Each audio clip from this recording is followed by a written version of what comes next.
O conceito de computação em nuvem, em inglês Cloud Computing, refere-se à utilização das capacidades de armazenamento e processamento de computadores compartilhados e interligados por meio da internet.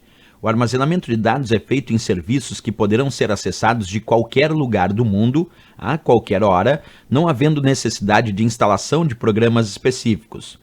Dois dos principais serviços disponíveis atualmente para o armazenamento de dados baseados no conceito de computação em nuvem são, e aí vem ali a letra A, Box e Storage, letra B, Evernote e Hide, letra C, iCloud e SSDs, a letra D, SkyDrive e Junkbox, e a letra E, Dropbox e Google Drive.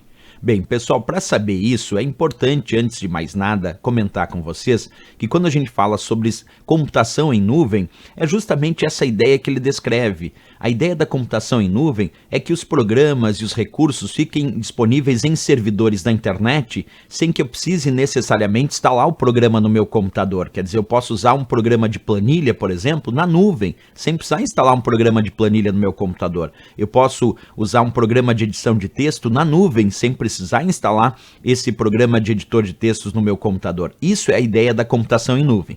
E como existem muitos serviços de computação em nuvem, aqui ele descreve alguns e ele quer saber qual desses é correto para exemplos de serviços de computação em nuvem. Vamos pegar aqui a letra A que disse Box e Storage. Pessoal, Box é só caixa, é a tradução para caixa, mas não é um serviço de armazenamento em nuvem. E Storage também não. Embora o termo Cloud Storage significa armazenamento de dados na nuvem, porque storage é armazenamento, mas aí teria que ser storage.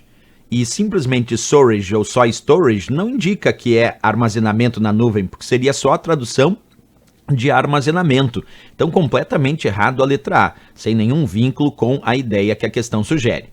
A letra B botou Evernote e Hide. Pessoal, Evernote não é um sistema de armazenamento de dados na nuvem. O Evernote é um sistema de anotações na nuvem também, mas não é um sistema de computação na nuvem ou de armazenamento de dados na nuvem, e sim um sistema para criar anotações para o usuário na nuvem, inclusive na nuvem, mas não um serviço de Cloud Computing, de computação em nuvem ou armazenamento de dados e arquivos na nuvem como ele quer, porque ele diz num dado momento armazenamento de dados de uma forma geral, né? Evernote, como o próprio nome indica, Note é para anotações.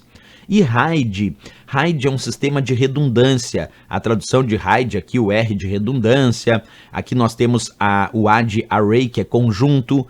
E aqui nós temos a ideia do que seria um sistema Hide. Tenta imaginar eu tendo um conjunto de unidades de disco rígido que estão funcionando em RAID. Isso quer dizer que uma das formas de organização do armazenamento de dados em RAID é ter várias unidades de disco rígido e quando eu gravo um arquivo numa unidade, automaticamente ele grava na outra unidade também, causando uma redundância de dados. Caso um desses discos rígidos dê problema, ele automaticamente assume os dados que estão no outro disco rígido que tem exatamente os mesmos dados desse primeiro.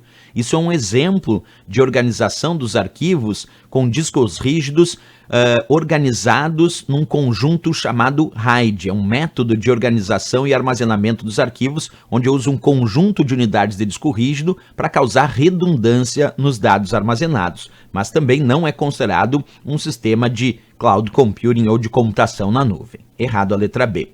A letra C colocou iCloud. iCloud, sim, pessoal, é um sistema, sim, de cloud computing, de computação em nuvem ou armazenamento de dados na nuvem. O iCloud é um sistema de nuvem da Apple. Aí estaria certo. Só que SSDs que estão ali, Solid State Drive, é apenas uma unidade de armazenamento que usa memória flash, é muito mais rápida que o disco rígido, gasta menos energia, só que tem um custo mais alto se comparado ao disco rígido. Os SSDs, então, não são elementos, não são considerados um sistema de computação em nuvem. SSD é simplesmente um dispositivo de armazenamento de dados que usa memória flash para gravar os arquivos. A letra D colocou SkyDrive. Essa é interessante porque o termo SkyDrive é o nome do sistema de armazenamento de nuvens antigo da Microsoft, que depois mudou o nome para OneDrive. Então, na verdade, SkyDrive é o nome antigo do sistema de armazenamento de nuvem da Microsoft, que atualmente agora se chama OneDrive. Era SkyDrive, só que agora se chama OneDrive. Então, só por esse fato já está estranho. Mas se a gente fosse buscar a história, sim, SkyDrive um dia foi um sistema de cloud computing, o que estaria certo se a gente pegar mais o passado. Atualmente o certo seria o OneDrive. Mas Jukebox está errado, porque Jukebox é um tocador de música muito encontrado, essas caixas de música muito encontrados em bares, em restaurantes, que aí tu coloca uma moedinha lá, escolhe a música e ele vai tocando. Isso é uma Jukebox, então é uma caixa de música muito usada em bares e restaurantes aí para tocar música, não é um sistema de cloud computing. Já a letra E botou Dropbox. Dropbox é sim um sistema de armazenamento de dados na nuvem, é um sistema de cloud computing, de computação na nuvem, um dos primeiros, inclusive, que surgiram no mercado. E o Google Drive também. O Google Drive é o sistema de armazenamento e computação em nuvem do Google, que oferta planilha de cálculos na nuvem, oferta armazenamento de arquivos na nuvem, editores de textos na nuvem, editores de apresentação de dados na nuvem, de apresentação de slides na nuvem. Então, sem dúvida nenhuma, Dropbox e Google Drive, aí sim é o gabarito da questão, porque aqui os dois são sistemas de cloud computing, de computação na nuvem e também de cloud storage, que é o armazenamento de dados na nuvem. Resposta certa, então, a nossa letra E de Equador para essa questão.